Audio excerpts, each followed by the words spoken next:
ভাই কি অবস্থা? এই তো ভাই আছি আলহামদুলিল্লাহ। কি অবস্থা? না এই তো আছি। শহীদুল ভাই কি অবস্থা? কি রে ভাই কান্না কেন করতেছেন? কি ভাই কিছে?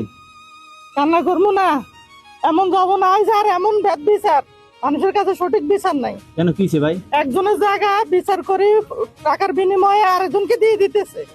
দেখছেন ভাই, আমার নিজের জায়গা টাকার বিনিময়ে ঘুষ দিয়ে আরেকজনকে দিয়ে দিতেছে, লিখিয়ে দলিল করে নিয়ে যাইতেছে।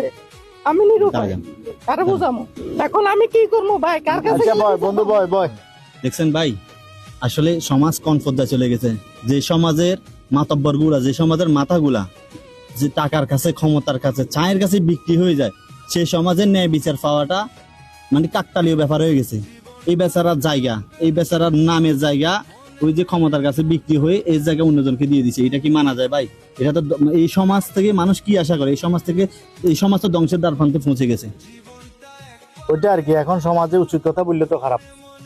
সমাজে, বর্তমান সমাজে যে উচিত কথা বলবেন এটা তো খারাপ হয়ে যাবে। তো ভাই তাই বলে কি কালাকে কালা, সাদাকে সাদা বলার মতো মানুষ আমরা পাবো না? আস্তে আস্তে কি আমরা ন্যায় বিচার থেকে বঞ্চিত হয়ে ওইটাই যাবো? তো। এক কাজ কর বন্ধু, তার প্রতি যে জুলুম অত্যাচার হইতেছে, হ্যাঁ, যে আমরা এটার একটা চূড়া করি।